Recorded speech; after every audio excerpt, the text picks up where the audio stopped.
Radhe Radhe to everyone. সারাদিন কাজ করে আসার পর রাত্রিবেলা আর রান্না করতে ইচ্ছে করে না, তো ডিনারটা আমি মোস্টলি শর্টকাটই সেরে নেই।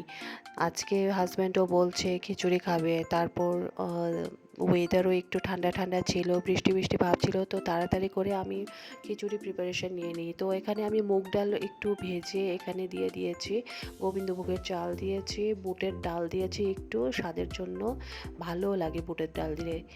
চেরা কাঁচা লঙ্কা দিয়েছি, আর স্বাদ মতো নুন দিয়ে একটু জল দিয়ে এখানে চাপিয়ে দিয়েছি আমার কুকারটাকে।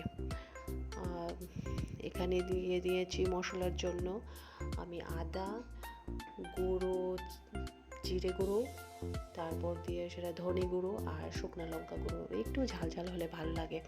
আর এখানে নিয়ে নিয়েছি ঘি, তারপর শুকনো লঙ্কা, পাঁচফোড়ন দিয়ে দিয়েছি। আর আমি এখানে একটা টমেটো কিউব করে কেটে দিয়ে দিয়েছি, কারণ টমেটোটা আমার ভালো লাগে এই খিচুড়ির মধ্যে। আপনারাও ট্রাই করতে পারেন, টমেটো দিলে টেস্টটা ইনহ্যান্স হয়, খুবই ভালো লাগে।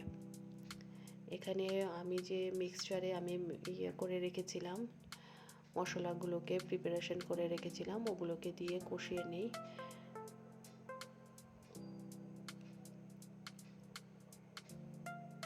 কষানোর পর আমি আমার খিচুড়ির মধ্যে ওগুলোকে দিয়ে দিই।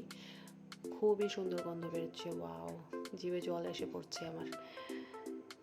এটাকে একটু নাড়াচাড়া করে নিই সুন্দরভাবে। আমার খিচুড়ি রেডি হয়ে গেছে ঝটপট, একদম একদম কম সময়ের মধ্যে আমার খিচুড়ি রেডি হয়ে গেছে। তো খিচুড়ির সাথে তো কিছু ভাজা টাজা করার জন্য আমি এখানে কাঁকরোল নিয়েছি। তো আমাদের এখানে কাঁকরোল বলে, কারকোলও বলে, আপনারা কমেন্ট করবেন আপনারা কি বলেন এটাকে। তো গরম গরম কাঁকরোল ভাজা খুবই ভালো লাগে। তো সেটার সাথে আমি আরেকটা নিয়েছি বেগুন ভাজা। এত খিদে পেয়েছিল গাইস তোমাদের সামনে, আর আমার প্লেটটাকে সাজিয়ে আর দেখাতে পারিনি। তো ঝটপট খেয়ে দিয়ে আমি ঘুমিয়ে পড়েছিলাম।